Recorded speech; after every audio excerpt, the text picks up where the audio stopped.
Vamos para o nosso primeiro exercício resolvido. A quantidade de erros de digitação por página de uma pesquisa escolar com 40 páginas é dada a seguir. A gente tem aqui erro por página, 0, 1 e 2, e o número de páginas 28, 8 e 4. Você tem que fazer a leitura correta dessa tabela para que então você responda o que se pede. Determine as medidas de centralidade, média, mediana e moda correspondentes à quantidade de erros. Então, como eu disse, para resolvermos essa questão, em primeiro lugar nós temos que entender essa tabela. O que é que ela nos passa? Ela nos passa o seguinte: como foi dito aqui, essa pesquisa escolar tinha 40 páginas. Você pode ver que a soma aqui vai dar 40. 28 mais 8 é 36, mais 4, 40. Em 28 páginas dessa pesquisa, não havia nenhum erro, certo?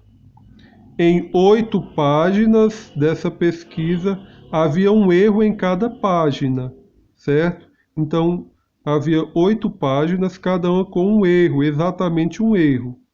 E havia também 4 páginas, cada uma com 2 erros. Essa é a leitura correta, tá? 28 páginas sem nenhum erro em cada, 8 páginas com exatamente um erro em cada e 4 páginas com exatamente 2 erros em cada.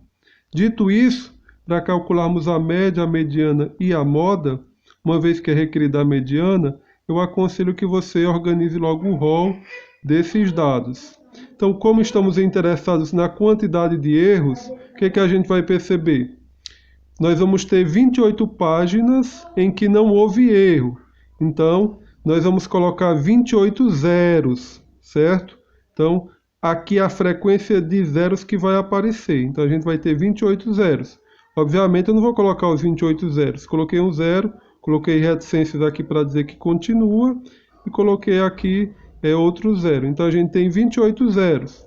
Depois, a gente vai ter 8 uns, né, correspondentes às páginas que tem um erro em cada. Então, coloquei o 1, coloquei reticências e coloquei um aqui, indiquei em cima que eram 8 valores.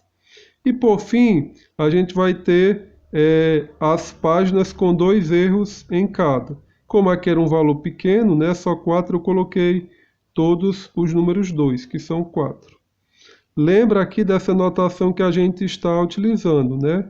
Aqui x índice 1 seria o primeiro valor, né, que é o menor, e x índice 28 seria o último zero, tá?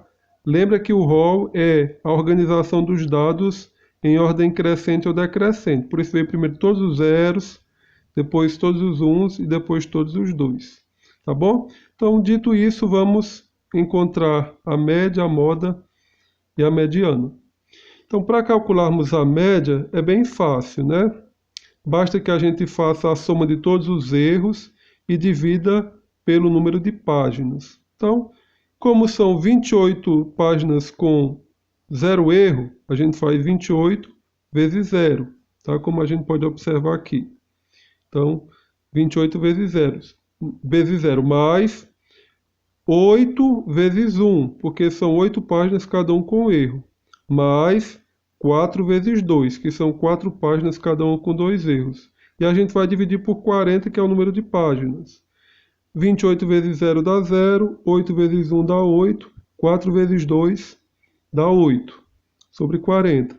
Então, ao todo, a gente vai ter 16 erros, certo? Dividido por 40, que é o número de páginas, a gente vai ter 0,4 erro por página. Próxima medida estatística aqui, a mediana. Lembra, então, como se calcula a mediana, né? Uma vez que a gente tem 40 valores, então nós vamos ter 2 termos centrais. Quais são eles? Então vamos lá. Como são 40, 40 por 2 dá 20. Então, os termos centrais serão os que estão na posição 20 e o que está na posição depois da 20, que é a 21ª. Então, os termos centrais vão ser o 20º, o x índice 20 e o 21º, o x índice 21, tá bom? Então, esses 2 termos vão ser os termos centrais. E eles vão ser zero. Por quê? Porque nós temos 28 zeros. Então, obviamente, os termos que ocupam a posição 20 e 21 vão ser zeros. Eles estão aqui nesse meio. Então, para calcularmos a mediana, basta somarmos o termo que está na posição 20 com o termo que está na posição 21 e dividir por 2. 0 mais 0, 0 por 2 dá 0. E por fim, chegamos na moda, que é aquele valor que aparece numa maior frequência com relação aos outros. E a gente vê claramente que o zero vai aparecer 28 vezes. É o que mais aparece. O mais comum é que não haja erro nas páginas. Então, obtemos assim a nossa moda, que é zero. Então, concluímos a resolução da nossa primeira questão.